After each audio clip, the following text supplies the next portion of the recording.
السلام علیکم، میں ہوں آپ کا دوست علی دا پیک YTC کی طرف سے، اور آج ہمارے پاس کتاب ہے حیات صحابہ رضی اللہ تعالی عنہم۔ اس میں سے ہم آپ کے سامنے ایک واقعہ رکھیں گے۔ میرے دوستو، یہ کوئی میری اور آپ کی بات نہیں ہے، یہ بات ہے رسول اللہ صلی اللہ علیہ وسلم کے واقعات، اہل بیت اور صحابہ اکرام رضی اللہ تعالی عنہم کے واقعات ہیں۔ اس پہ مجھے ایک ویوز ملے یا نہ ملے، یہ میری ویڈیو کوئی دیکھے نہ دیکھے، میں تو ویڈیو بناؤں گا۔ میرے دوستو، اللہ پاک مجھے سنانے کا اجر عطا فرمائے، اللہ پاک آپ کو سننے کا اجر عطا فرمائے۔ بسم اللہ الرحمن الرحیم۔ حضرت ابو موسیٰ رضی اللہ تعالی عنہ فرماتے ہیں کہ ہم لوگ یمن میں تھے، ہمیں حضور صلی اللہ علیہ وسلم کے مدینے ہجرت کرنے کی خبر ملی، چنانچہ میں اور میرے دو بھائی حضور صلی اللہ علیہ وسلم کی طرف ہجرت کے ارادے سے چلے۔ میں سب سے چھوٹا تھا، ان میں سے ایک حضرت ابو برادہ اور دوسرے حضرت ابو روحام تھے۔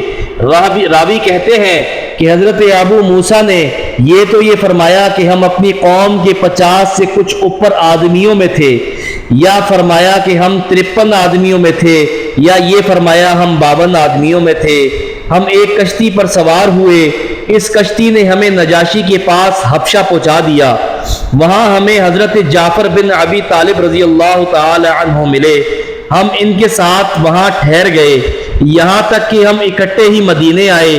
جب ہم حضور صلی اللہ علیہ وسلم کی خدمت میں حاضر ہوئے تو آپ خیبر فتح فرما چکے تھے۔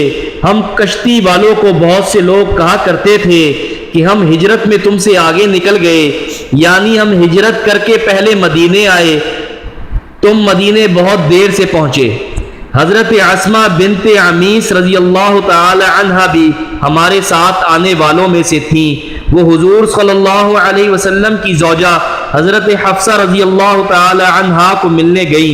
حضرت عصمہ مسلمانوں کے ساتھ ہجرت کر کے حبشہ گئی تھی۔ اتنے میں حضرت عمر رضی اللہ تعالی عنہ حضرت حفصہ کے پاس آئے۔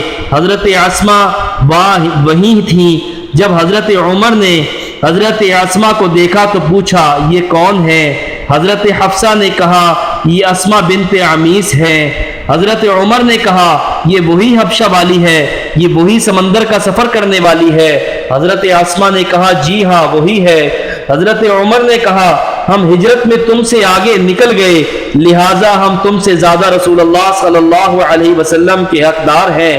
حضرت عصمہ کو غصہ آ گیا، کہنے لگی، ایسا ہرگز نہیں ہو سکتا، اللہ کی قسم آپ لوگ تو حضور صلی اللہ علیہ وسلم کے ساتھ تھے، آپ لوگوں میں سے جسے بھوک لگتی اسے حضور صلی اللہ علیہ وسلم کھلاتے، اور جسے نہ آتا آپ سکھا دیتے۔ ہم لوگ حبشہ میں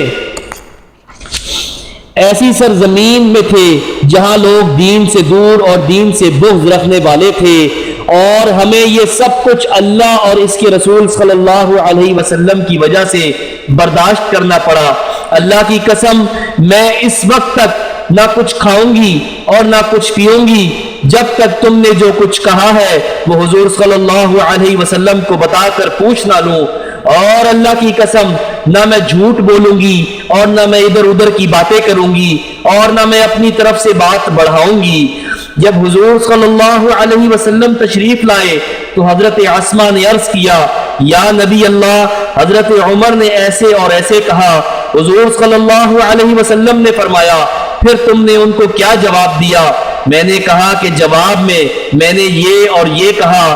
حضور صلی اللہ علیہ وسلم نے فرمایا، وہ تم سے زیادہ حقدار نہیں ہے، عمر اور ان کے ساتھیوں کی ایک ہجرت ہے اور تم کشتی والوں کی 2 ہجرتیں ہیں۔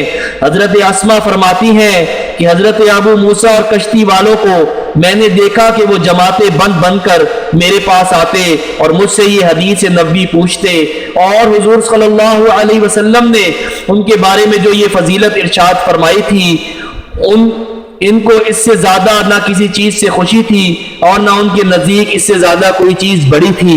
حضرت عصمہ کہتی ہیں کہ میں نے حضرت ابو موسیٰ کو دیکھا کہ وہ خوشی کی وجہ سے بار بار مجھ سے یہ حدیث سنتے تھے۔ میرے دوستو، حیات صحابہ رضی اللہ تعالی عنہم میں سے میں نے آپ کے سامنے ایک واقعہ رکھا۔ یہ اللہ کے اہل بیت اور اللہ کے صحابہ اکرام یہ بہت اونچے لوگ تھے. یہ صرف اس چیز میں خوش ہوتے تھے کہ رسول اللہ صلی اللہ علیہ وسلم پہ زیادہ حق کس کا ہے اور زیادہ حق کس کا ہے. میں رسول اللہ صلی اللہ علیہ وسلم سے زیادہ محبت کرتا ہوں. وہ کہتے تھے میں محبت کرتا ہوں. لیکن آج کل کے مسلمان صرف دولت اور آسائشوں میں مصروف ہو گئے. آج کل کے مسلمان بھول گئے کہ رسول اللہ صلی اللہ علیہ وسلم کون سا اور کیا پیغام لے کے ہم مسلمانوں کے درمیان میں آئے تھے. میرے دوستو، یہ پیٹ بھرنے کے لیے ہم اس دنیا میں نہیں آئے. ہمارا مقصد دوسرا تھا، لیکن ہم کسی اور راستے کی طرف چل پڑے. میرے دوستو، آج غزہ کے اندر، فلسطین کے اندر مسلمانوں پہ ظلم ہو رہا ہے. آج غزہ کے اندر اور فلسطین کے اندر مسلمان کی مائیں، بہنیں، بچے، رسول اللہ صلی اللہ علیہ وسلم کے پیارے امتی، میرے دوستو، وہ پیارے بچے، وہ معصوم سے بچے اور بہنیں اور بزرگ اور ہمارے بھائی بارود کی بارش میں نہا رہے ہیں. میرے دوستو، یہاں ہم اپنے گھروں کے اندر ہر قسم کی آسائشیں اور خوشیاں، ہر چیز ہمارے مہیا ہے ہمیں، اور ہر چیز کا ہم فائدہ اٹھا رہے ہیں. میرے دوستو، غزہ کے مسلمانوں کے لیے دعا کرو، فلسطین کے مسلمانوں کے لیے دعا کرو، مسجد اقصیٰ کے لیے دعا کرو، جہاں جہاں پہ مسلمانوں پہ ظلم ہو رہے ہیں ان سب کے لیے دعا کرو. کیا شکل دکھائیں گے رسول اللہ صلی اللہ علیہ وسلم کو جا کے کہ ہمارے پاس چڑھتی جوانیاں بھی تھی، ہمارے پاس وسائل بھی تھے اور ہمارے پاس سب کچھ تھا، لیکن ہم پھر بھی اپنے گھروں کے اندر آسائشوں میں اور عیاشیوں میں اور دولت کے نشے میں اور ایسیوں کی ٹھنڈک میں اور اپنے نرم بستروں پہ اور اپنے گرم بستروں پہ سکون سے سو رہے تھے. کون سی شکل لے کے جاؤ گے رسول اللہ صلی اللہ علیہ وسلم کو؟ میرے دوستو، دعا کرو کہ اللہ پاک غزہ کا راستہ بنا دے ہمارے جانے کا. ہم تمام مسلمان غزہ کی طرف اور مسجد اقصیٰ کی طرف جائیں. جو بہنیں اور مائیں اور بچے جن پہ ظلم ہو رہے، ہم جا کے ان کا بدلہ لیں. میرے دوستو، ان جوانیوں کو چاٹنا ہے، ہم نے ان جوانیوں کو الماریوں میں سجانا ہے. رسول اللہ صلی اللہ علیہ وسلم کو کون سی شکل دکھائیں گے؟